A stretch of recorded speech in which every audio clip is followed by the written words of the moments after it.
जय यीशु की बच्चों बच्चों आप सब कैसे हैं। आशा करती हूँ कि आप सभी ठीक हैं, अच्छे हैं और अपनी देखभाल कर रहे हैं।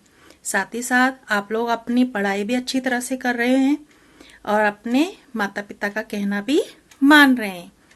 तो बच्चों, हमने पिछले सेशन में अध्याय 11 पढ़ा था, प्रभु यीशु गरीब दुखियों के लिए सबसे महान वरदान। और इसमें आपने सीखा था कि हमें हमेशा गरीबों की, दुखियों की, बीमार लोगों की सहायता करनी चाहिए।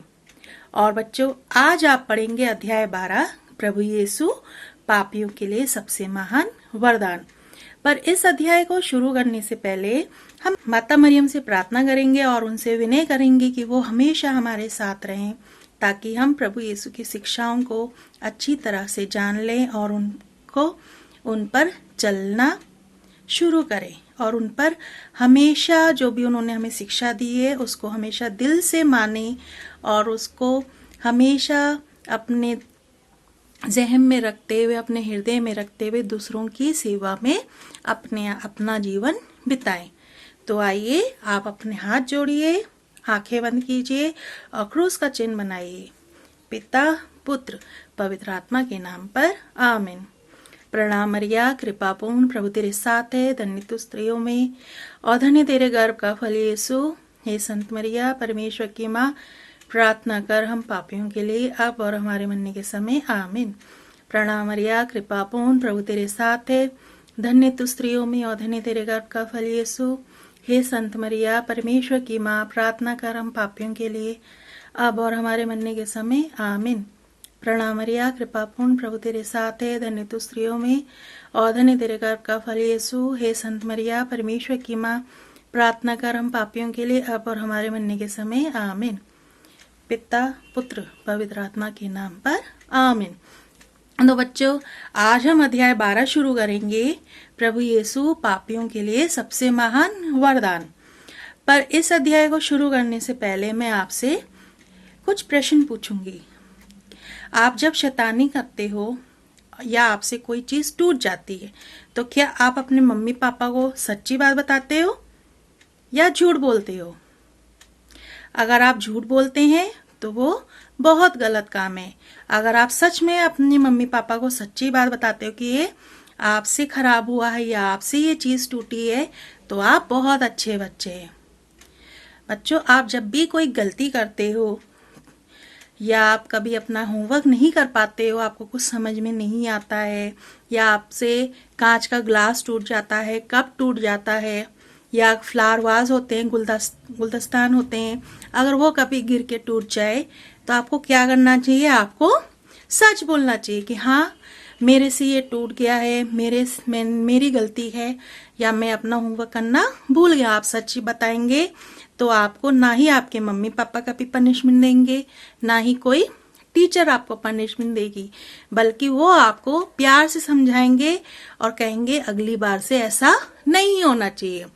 तो बच्चों, ये अध्याय शुरू करने से पहले मैं आपको मनीषा नाम की लड़की की एक कहानी बताती हूँ, एक छोटी सी कहानी सुनाती हूँ। एक बार एक लड़की थी मनीषा। मनीषा के पापा के पास एक सुंदर सी घड़ी थी और उसको वो घड़ी बहुत पसंद थी। तो वो बार बार हमेशा यही सोचती थी कि काश ये घड़ी मेरे पास होती, मैं इस घड़ी को पहन पाती। और एक दिन जब उसके पापा, मम्मी, कोई भी घर में नहीं था, उसने वो घड़ी पहनने की कोशिश की। जब वो पहन रही थी तो वो घड़ी उससे टूट गई। तो उसने डर के मारे उस घड़ी को वहीं रख दिया और वहां से चली गई। अगले दिन जब उसके पापा अपने काम के लिए बाहर जा रहे थे तो उन्होंने वो घड़ी पहनने की कोशिश करी, पर उन्होंने देखा कि उनकी घड़ी टूटी हुई है। उन्होंने मनीषा से पूछा तो मनीषा ने कहा, नहीं पापा, मैंने तो आपकी घड़ी नहीं छुई है, ना ही मैंने आपकी घड़ी छुई, ना ही मैं कभी इसको छूती हूँ, मुझे नहीं मालूम आपकी घड़ी कैसे टूटी है। तो उसके पापा को लगा कि हाँ, मेरी बेटी सच बोल रही है, उन्होंने कुछ नहीं कहा। पर उस दिन मनीषा बहुत परेशान रही, दुखी रही अंदर से, और वो रात भर खूब रोई कि मैंने अपने पापा से झूठ बोला। फिर जैसी सुबह हुई, अगले दिन सुबह होते ही वो रोते रोते अपने पापा के पास गई। उसने अपने झूठ जो बोला था उसने अपने पापा को जाके सच सच बताया, पापा मुझे क्षमा कर दीजिए, मुझे माफ़ कर दीजिए, आई एम सॉरी कि ये घड़ी मेरे से ही टूटी और मैंने आपसे झूठ बोला। तो उसके पापा ने कहा, बेटा आपने मुझसे झूठ क्यों बोला? आपको कभी भी झूठ नहीं बोलना चाहिए। आपसे ये घड़ी टूट गई थी तो आपको मुझे कल ही बता देना चाहिए था, मैं आपको डांटता थोड़ी ना। तो उसके पापा ने जब उसने उनसे कहा कि मैंने झूठ बोला, मुझे माफ़ करिए, तो उसके पापा ने उसे माफ़ कर दिया, उसको क्षमा कर दिया। तो बच्चों इसी तरह से अगर आप कभी कोई गलती करते हैं तो आपको भी अपनी गलती अपने मम्मी पापा को बता देनी चाहिए, अपने दोस्तों को बता देनी चाहिए, उनसे सॉरी बोल देना चाहिए। क्योंकि जब आप सच बोलोगे तो आप अंदर से उदास नहीं होगे। अगर आप झूठ बोलोगे तो आप अंदर से परेशान रहोगे और आपको हमेशा डर लगे रहेगा कि कहीं मम्मी को पता चल गया तो क्या होगा, कहीं पापा को पता चल गया तो क्या होगा, मुझे बहुत पिटाई लगेगी। आपको कभी भी नहीं डरना चाहिए, कभी भी झूठ नहीं बोलना चाहिए, हमेशा सच बोलना चाहिए। ठीक है बच्चों? और बच्चों जैसे अगर स्कूल में भी आप जाते हैं तो स्कूल जाकर क्या होता है, आप कभी कभी कोई बुक भूल जाते हैं, कॉपी ले जाना भूल जाते हैं, या आप कभी होमवर्क नहीं करते हैं, तो क्या होता है, आपकी टीचर आपको पनिशमेंट देती है। और ज़्यादातर बच्चे क्या कहते हैं, अगर आप होमवर्क भूल गए करना तो आप क्या कहते हैं अपनी मैम से? कुछ बच्चे ऐसे भी होते हैं जो झूठ बोलते हैं, कहते हैं मैम हमारी कॉपी हमें नहीं मिल रही, हमारी कॉपी खो गई। ऐसा होता है ना? आपको ऐसा नहीं करना चाहिए, हमेशा सच बोलना चाहिए। अगर आपने होमवर्क नहीं किया है तो आपको हमेशा अपनी टीचर को सच बताना चाहिए कि मैम मैंने ये काम नहीं किया है, मैं अभी करके आपको दिखाऊंगा। अगर आप सच बोलेंगे मैम से तो आपकी टीचर्स आपको कभी भी नहीं डांटेंगे। ठीक है बच्चों? तो बच्चों इसी तरह से प्रभु यीशु के पास भी अनेक लोग आए, उन्होंने अपने पापों के लिए उनसे क्षमा मांगी, अपनी गलतियों के लिए उन्होंने उनसे क्षमा मांगी, और प्रभु यीशु ने हमेशा हर किसी को क्षमा किया। इसी तरह से प्रभु यीशु एक बार अपने एक दोस्त के घर गए थे खाना खाने, और जब वो भोजन करने बैठे ही वहां पर एक पापिन महिला आई। पापिन महिला का मतलब जिसने पाप किया था, जिसने गलत काम किया था। तो वो आई और उसने रोते रोते और वो प्रभु यीशु के चरणों में जाकर बैठ गई। चरण मतलब पैरों में, उसके पैरों में जाकर, प्रभु यीशु के पैरों में जाकर वो बैठ गई, और बैठते ही वो रोने लगी। और जब रोई तो उसके आंसू प्रभु यीशु के पैर में गिर गए। जब प्रभु यीशु के पैर में उसके आंसू गिरे तो उसने क्या करा, उन आंसुओं को अपने बालों से पोंछ दिया। उसने अपने बालों से प्रभु यीशु के पैर पोंछे और फिर उन पर इत्र उड़ेल दिया, इत्र डाला। इत्र मीन जो सेंट होती है, परफ्यूम होती है, आजकल हम परफ्यूम सेंट बोलते हैं, वो इत्र में उसने इत्र डाला। तो प्रभु यीशु ने उस महिला से क्या कहा, प्रभु यीशु ने उस महिला से कहा कि तुम्हारे पाप सारे क्षमा हो गए, अब तुम घर जा सकती हो। ठीक है, तुम्हारे पाप क्षमा हो गए हैं, शांति प्राप्त कर जाओ। जब आप सच बोलते हो, आप अपनी मम्मी पापा को सच्ची बातें बता देते कि आपने गलती की है, और फिर आपके मम्मी पापा आपको माफ़ कर देते हैं, कहते हैं ठीक है कोई बात नहीं है, तो आप घर आप खुश हो जाते हो ना कि आपको डांट नहीं पड़ी है। तो उसी तरह से जब प्रभु यीशु ने इस महिला को माफ़ किया तो वो भी बहुत खुश हुई और उसको भी अंदर से शांति मिली कि हाँ मेरे पाप क्षमा हो गए। तो बच्चों जब हम कोई गलत काम करते हैं या कुछ भी करते हैं, हमेशा हमें उन गलतियों को छुपाना नहीं चाहिए, बल्कि हमेशा उसको बताना चाहिए कि हमसे ये गलत काम हुआ है। जैसे कि अगर आप कभी घर में खेलते हैं, खेलते खेलते बाय मिस्टेक ही आपसे आपके दोस्त को धक्का लग जाता है, या आपका छोटा भाई बहन कोई भी गिर जाता है, तो क्या होता है, आप डर जाते हो और डर के मारे बहुत सारे झूठ बोलने लगते हो ना। तो आपको वो झूठ नहीं बोलना चाहिए, आपको कह देना चाहिए मुझे माफ़ करिए, क्योंकि गलती से ही मैंने इसको धक्का दिया, भागते भागते इसको धक्का दिया, इसलिए मुझे माफ़ करिए, गलती से हो गया। ये नहीं कि आपने ये कहना चाहिए नहीं नहीं मैं कुछ नहीं कर रहा था, ये अपने आप गिर गया। ठीक है, तो आपको कभी भी झूठ नहीं बोलना चाहिए, हमेशा सच बोलना चाहिए। तभी जब आप सच बोलेंगे तभी आपको अंदर से शांति मिलेगी और आपके बड़े आपको हमेशा प्यार करेंगे, आपको हमेशा क्षमा करेंगे। ठीक है बच्चों, तो बच्चों इसी तरह से अब देखिए संत लूकस के सुसमाचार में लिखा है अध्याय 7 में 48 से 50। ठीक है, व्याख्यांश है चैप्टर 7 48 to 50 वर्सेस। तुम्हारे पाप क्षमा हो गए हैं, शांति प्राप्त कर जाओ। इससे क्या था, क्योंकि वो महिला प्रभु यीशु के पैरों में गिरी, चरणों में गिरी और उसने रो रो कर अपने पापों की क्षमा मांगी। वो दिल से अपने पश्चाताप कर रही थी अपनी गलतियों के लिए। तो प्रभु यीशु को उस पर दया आई और उन्होंने उसे क्षमा किया। तो इसी तरह से अगर कोई भी है, कोई गलती करता है, कोई किसी तरह का गलत काम करता है और वो झूठ पे झूठ बोलता है, तो उसको कभी भी वो अंदर से खुश नहीं रहता है। लेकिन जब जो गलत काम करता है और वो अपनी गलती को मानता है तो क्या होता है, उसको शांति मिलती है, वो अंदर से खुश होता है। आप भी, आपके साथ भी ऐसे ही होता होगा कि आप जब झूठ बोलते हैं या कुछ होता है, आप कोई गलत काम करते हैं तो आप, और झूठ पे झूठ बोलना पड़ता है। जब हम कोई गलत काम करते हैं और हम एक बार झूठ बोलते हैं तो उस झूठ को छुपाने के लिए बहुत बार झूठ बोलना पड़ता है। तो अपने इस झूठ को, ताकि हम बहुत ज़्यादा झूठ ना बोलें, इसलिए हमें क्या करना चाहिए, हमेशा एक सच बोल देना चाहिए। चाहे उस सच से आपको पनिशमेंट मिले, थोड़ी बहुत मिलेगी, लेकिन अगर आप झूठ पे झूठ बोलेंगे तो आपको बहुत ज़्यादा पनिशमेंट मिलेगी।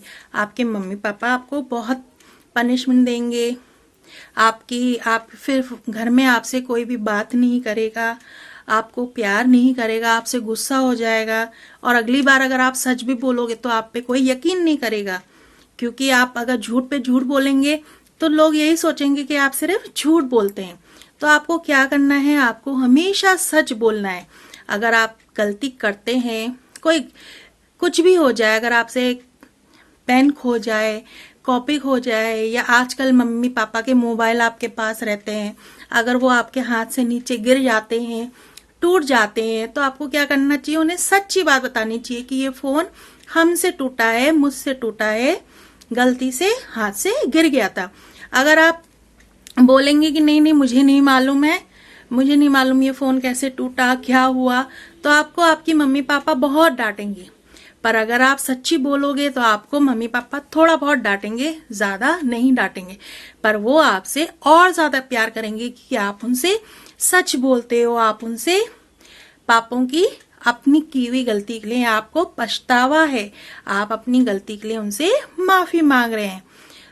ठीक है बच्चों, इसी तरह से बच्चों, अगर कोई आपका दोस्त है, आपसे लड़ाई करता है या आपसे कभी झूठ बोलता है, तो आपको कभी भी उनसे गुस्सा नहीं होना चाहिए, बल्कि जब वो आपके पास आपसे किसी बात करते हैं, आपसे अपनी गलतियों के लिए माफी मांगने आते हैं, आपसे सॉरी बोलते हैं, तो आपको उनसे लड़ना नहीं है, आपको और भी उन्हें क्षमा करना है।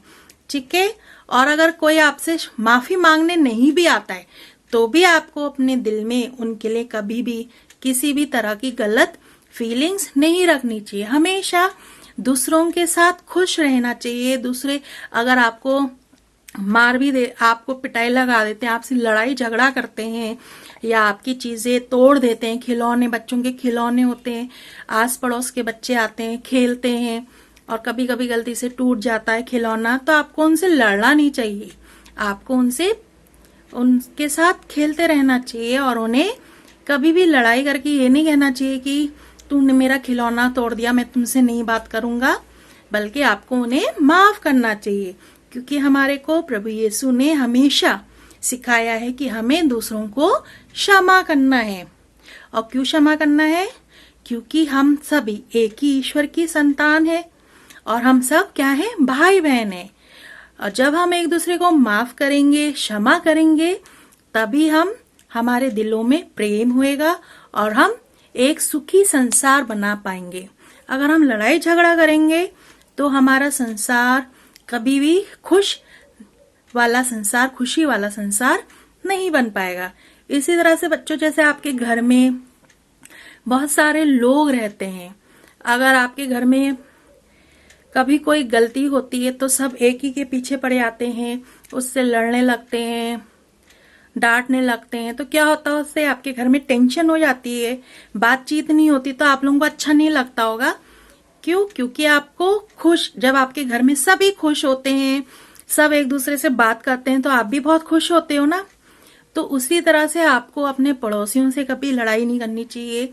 अगर आपका पड़ोसी आपको नुकसान पहुंचा रहा है या आपकी किसी चीज को खराब कर रहा है तो आपको उन्हें क्षमा कर देना चाहिए, क्योंकि हमें प्रभु यीशु ने दूसरों को क्षमा करना ही सिखाया है। तो बच्चों, प्रभु यीशु ने क्या किया है? प्रभु यीशु ने हमेशा पापियों से प्यार किया है। प्रभु यीशु ने हमेशा पापियों से प्यार किया है, जो पाप करते हैं उनसे प्यार किया है, और उन्होंने हमें भी पापियों से प्यार करना सिखाया है। प्रभु यीशु ने पापियों से प्यार किया, फिर उन्होंने उनके पापों को माफ किया। प्रभु यीशु ने पापियों से प्यार किया और उन्होंने हमें भी पापियों से प्यार करना सिखाया है। प्रभु यीशु ने पापियों को माफ किया और हमें भी हमारे अगेंस्ट अगर कोई कुछ करता है तो हमें भी उन्हें माफ करना चाहिए, ऐसा प्रभु यीशु ने हमें सिखाया है। फिर प्रभु यीशु ने पापियों के साथ बैठकर भोजन किया है।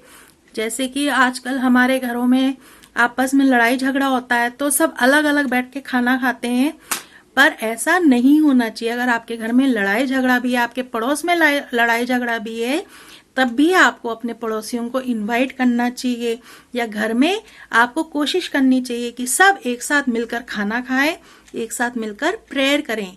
जब आप एक साथ मिलकर प्रेयर करोगे, भोजन करोगे, तो आप सभी को अंदर से खुशी मिलेगी और जो टेंशन भरा माहौल होता है, वातावरण होता है, वो सब खत्म हो जाएगा और सभी खुश रहने लगेंगे। आपके घर में खुशियां ही खुशियां आ जाएंगी।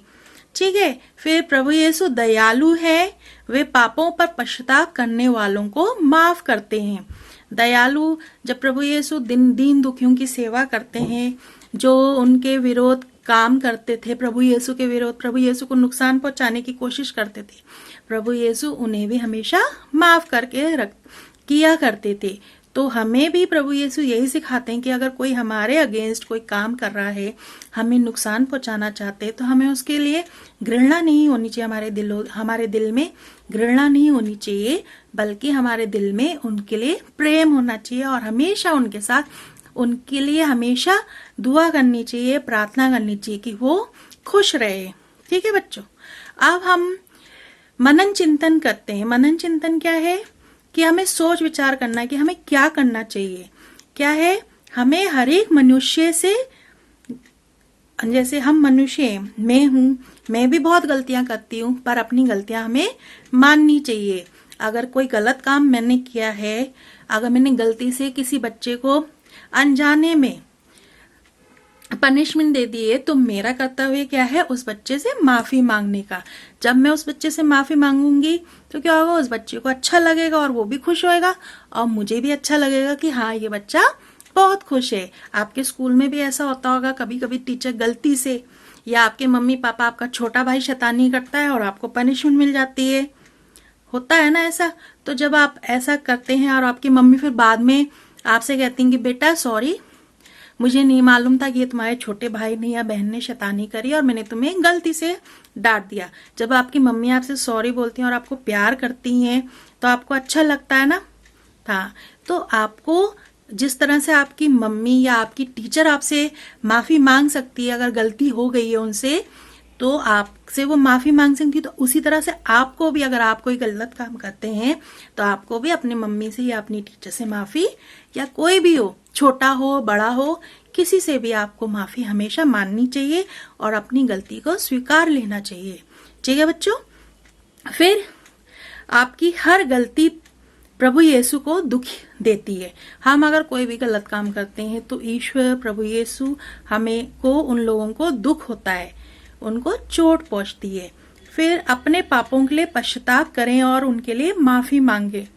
हमें हमारे पापों के लिए, हम जो भी गलती करते हैं उनके लिए पश्चाताप करना चाहिए और उनके लिए हमें माफ़ी मांगनी चाहिए। जैसे हमारे चर्च में कन्फेशन होता है ना, पाप स्वीकार करते हैं, बड़े लोग पाप स्वीकार करते हैं, पश्चाताप होता है और उससे हमें क्या होता है, हमें माफ़ी, हमें अंदर से हमें अपनी गलतियों पे पश्चाताप करते हैं और हमें फिर प्रभु यीशु और ईश्वर से माफ़ी मिलती है। वो हमें हमारे गलतियों के लिए हमें वो माफ़ करते हैं। फिर जैसा प्रभु यीशु ने आपको क्षमा, जैसे प्रभु यीशु दूसरों को क्षमा करते हैं, मुझे, आपको, उसी तरह से हम लोगों ने भी दूसरे लोगों को क्षमा करना चाहिए। ठीक है बच्चों।